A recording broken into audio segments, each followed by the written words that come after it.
കഠിനംകുളം ആതിര കൊലക്കേസ് പ്രതി ജോൺസന്റെ മൊഴി മജിസ്ട്രേറ്റ് രേഖപ്പെടുത്തി. കോട്ടയം മെഡിക്കൽ കോളേജിൽ എത്തിയാണ് മൊഴി രേഖപ്പെടുത്തിയത്.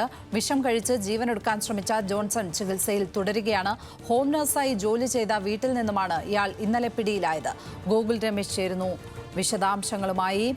ഗോകുൽ, കൊലപാതകത്തിന് എന്താണ് പ്രേരണയായത് എന്നാണ് പ്രതിയുടെ മൊഴിയിൽ നിന്ന് മനസ്സിലാകുന്നത്? ലക്ഷ്മി, നിലവിൽ പ്രതി ഇപ്പോഴും കോട്ടയം മെഡിക്കൽ കോളേജിൽ ചികിത്സയിൽ തുടരുകയാണ്. ഇന്നലെ വൈകിട്ടാണ് കുറിച്ചിയിലെ വീട്ടിൽ നിന്നും ഈ പ്രതി ജോൺസൺ ഔസേപ്പിനെ പോലീസ് പിടികൂടിയത്. ചിങ്ങവനം പോലീസാണ് പിടികൂടിയത്.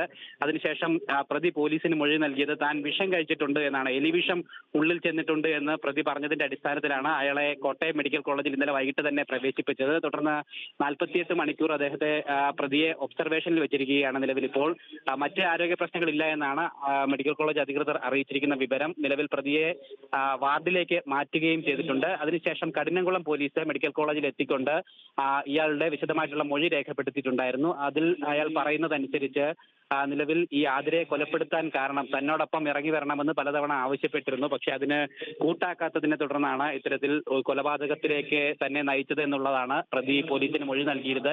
അതോടൊപ്പം തന്നെ നിലവിൽ ഏറ്റവും ഒടുവിലായിട്ട് പുറത്തു വരുന്ന വിവരം അനുസരിച്ച് ഈ ആതിരയുമായി ലൈംഗിക ബന്ധത്തിൽ ഏർപ്പെടുന്നതിനിടെയാണ് ഇത്തരത്തിൽ കൊലപാതകം നടത്തിയത് എന്നുള്ള മൊഴിയും ഈ ജോൺസൺ പോലീസിന്റെ മൊഴിയായിട്ട് നൽകുകയും ചെയ്തിട്ടുണ്ട്. മുൻകൂട്ടി തന്നെ, അതായത് ആതിരയുടെ ഭർത്താവ് അമ്പലത്തിലെ പൂജാരിയാണ്. അയാൾ അമ്പലത്തിലേക്ക് പോയതിനു ശേഷം മകനും സ്കൂളിലേക്ക് പോയതിനു ശേഷമാണ് ജോൺസൺ വെഞ്ഞാറമൂട്ടിലുള്ള ആതിരയുടെ വീട്ടിൽ ചെല്ലുന്നത്. മുൻകൂറായിട്ട് തന്നെ കൊലപാതകം നടത്തണമെന്നുള്ള ഉദ്ദേശത്തിൽ തന്നെയാണ് അയാൾ അവിടെ എത്തിയതെന്നാണ് പോലീസ് പറയുന്നത്. കത്തി കയ്യിൽ കരുതിയിട്ടുണ്ടായിരുന്നു. കത്തി തുടർന്ന് ആതിര കാണാതെ കട്ടിലിനടിയിൽ ഒളിപ്പിച്ചിരുന്നു. അതിനുശേഷമാണ് ഇത്തരത്തിൽ ആതിരയുടെ കഴുത്തിൽ ഈ ലൈംഗിക ബന്ധത്തിന് ഏർപ്പെടുന്നതിനിടെയാണ് ഇത്തരത്തിൽ കുത്തി കൊലപ്പെടുത്തിയത് എന്നുള്ള മൊഴിയും പോലീസിന് പ്രതി നൽകുകയും ചെയ്തിട്ടുണ്ട്. അതിനുശേഷം ആതിരയുടെ ഭർത്താവിന്റെ ഷർട്ട് ധരിച്ചാണ് താൻ പുറത്തേക്ക് പോയത് എന്നുള്ള രീതിയിലുള്ള പ്രതികരണവും പോലീസിനോട് അയാൾ പറയുകയും ചെയ്തിട്ടുണ്ട്. എന്തായാലും വിശദമായിട്ടുള്ള മൊഴി ഈ കേസുമായി ബന്ധപ്പെട്ട് കഠിനംകുളം പോലീസ് കോട്ടയത്തെത്തി തന്നെ രേഖപ്പെടുത്തിയിട്ടുണ്ട്. ഇന്നലെ തന്നെ മജിസ്ട്രേറ്റ്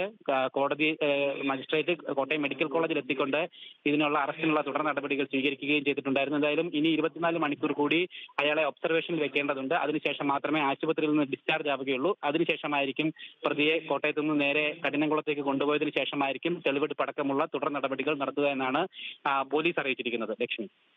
ഗോകുൽ രമേശാണ് കോട്ടയത്ത് നിന്നും വിവരങ്ങൾ പങ്കുവച്ചത്.